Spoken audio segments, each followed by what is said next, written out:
Kenzie.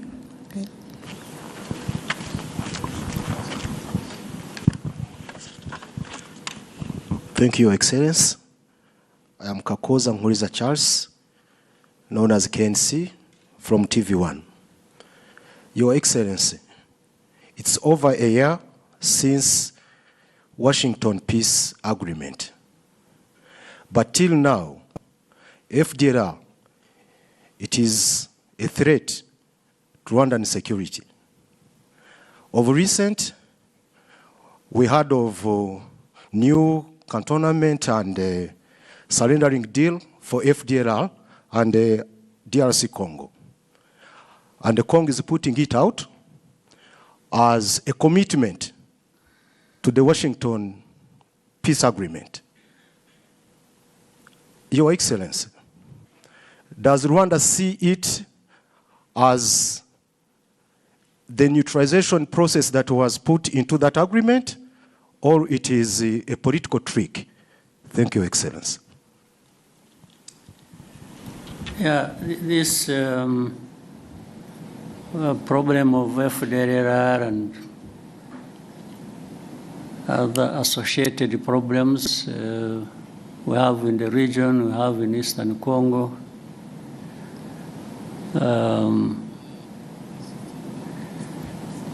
First of all, it's not complicated. It's not difficult to understand what really is at issue. And this is a problem that has been there for 3 decades now. The whole world has got involved over time, and whether it is the UN, whether it is United States or Europe or Asia or name it. Africa, of course, where it is happening. For those who follow and want to really understand, minus the usual biases or complications people create for no good reason. The facts are there, they are clear. The origin of the problem is known. The handling and the mishandling of this problem over many years is known. The actors are known. So there have been, you are talking about the Washington Accords. These are just recent efforts. Before that, over many years past, the efforts and discussions and noises about how to deal with the problem have run into their hundreds. But you still remain with the problem. Some would even want to simplify it and say it is Rwanda the problem. Meaning if we didn't have Rwanda, or if there was a way of carrying this country somewhere and turn it into an island in the Pacific or Indian Ocean or wherever, remove it from here. That may be a solution. That's what they imply here. That maybe a solution would be found. But ask yourself whether that really is true. There are many parties to this program. One is Congo, the other is the international community that has really messed up this whole thing from the beginning, as we know it. There is Rwanda, there are other countries of our region, all these have a way they have contributed to the problem and a way they can contribute to a solution. But the way it is handled seems not to put that into account. And that's why the problem goes on forever. Nobody addresses the root cause of this problem. I haven't heard of any effort so far that focuses and tries to address the root cause. It's always something superficial. It's one day, FDR, yes, they are there. Then the next day, no, they are not there. Actually, they were finished. Then another day, who are the FDR after all? I think Rwanda is just creating this thing as an excuse to go and steal minerals in Congo.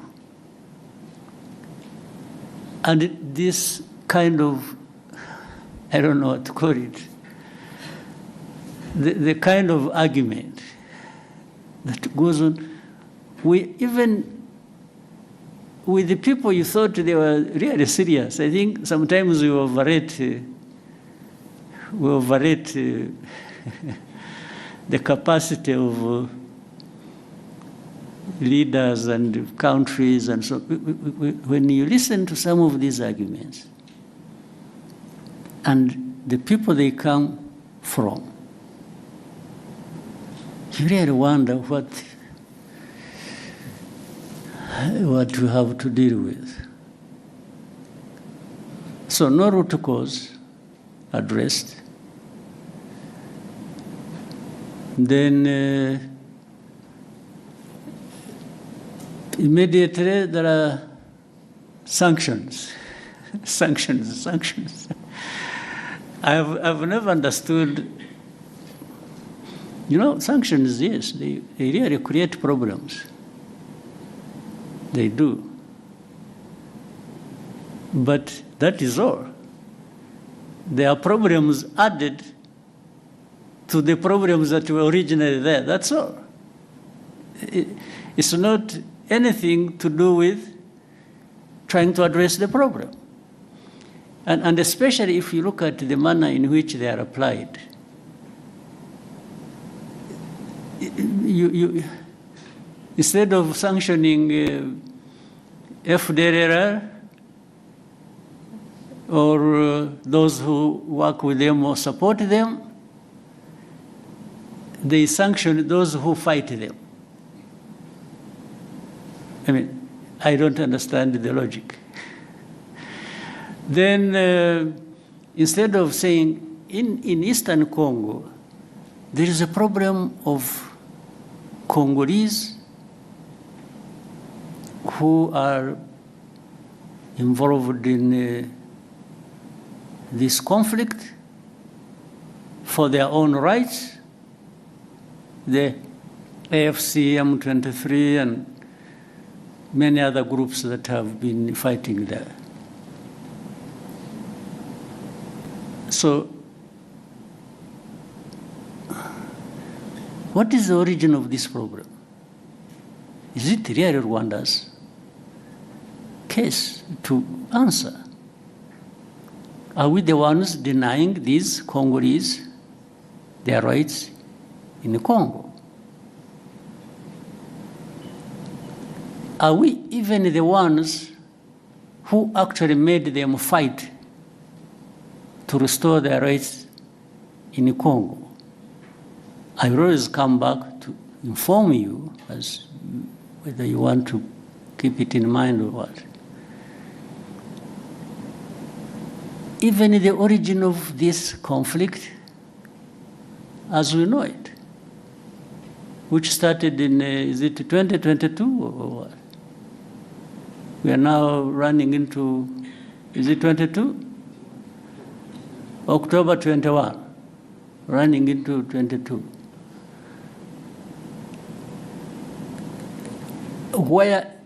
how did it start? Actually, this conflict was started by Congo itself,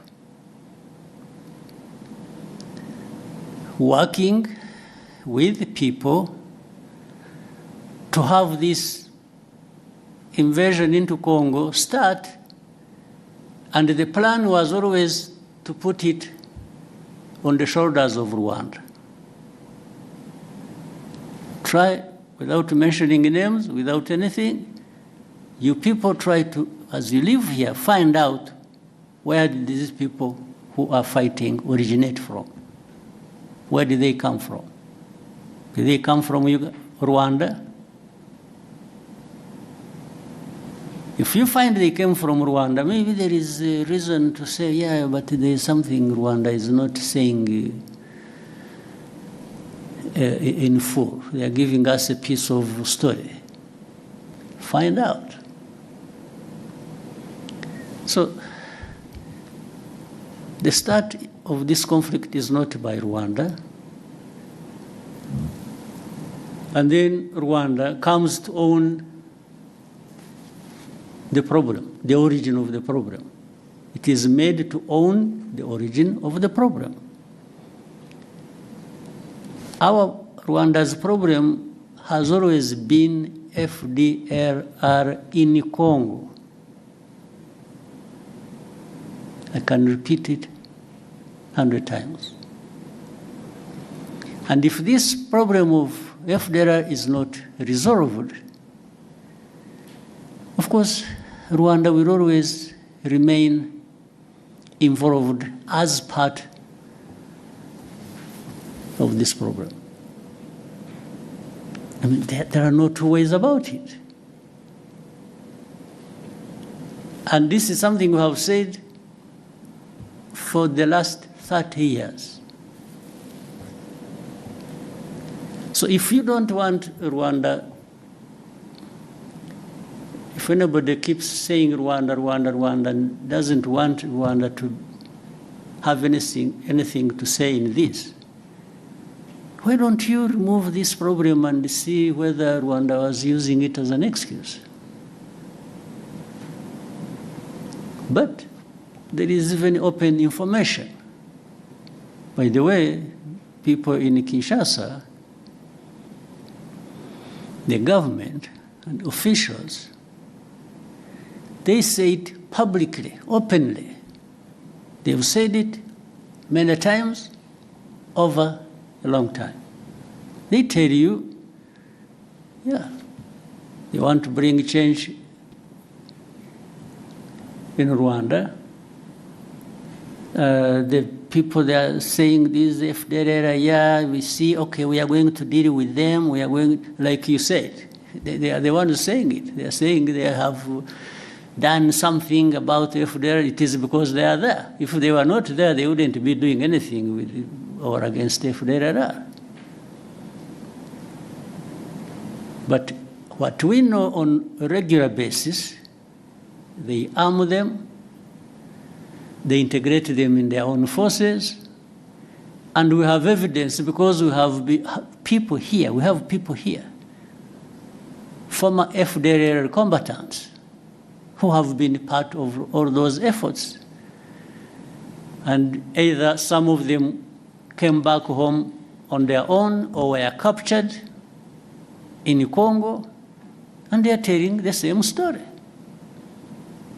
You people, if you know a place called Mutobo, there is a place called Mutobo where we take people and for the effort of reintegrating them in society. These people are there, they give you space to interview directly these people who will tell you these stories. The same people of the UN, the same people in the US, the same people in Europe, the same people who keep asking questions, some of them representing their own governments, have actually been there and they have been told these things, and the very people involved have given them anything and everything they wanted to know about FDLR and how it is well embedded and supported by and in Congo. So these questions that keep coming, you know, I mean, we live in a world that is like this. We have to deal with it the way it is. So for us, I mean, we have calmed ourselves down and are having to deal with the world that we have. We cannot create our own world. That's too much for us. So we deal with it as the way it is. We carry the blame that is not ours. We've been insulted, abused, belittled, and to a point that sometimes people are made to feel like you really don't matter in this world. What they tell us, what they keep saying, it's like they're giving us a message, you don't matter.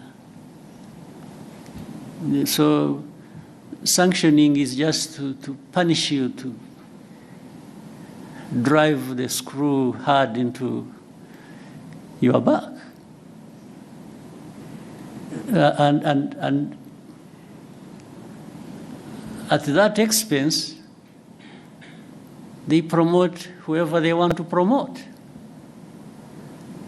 for whatever reasons that are not my business. But the question remains, how do we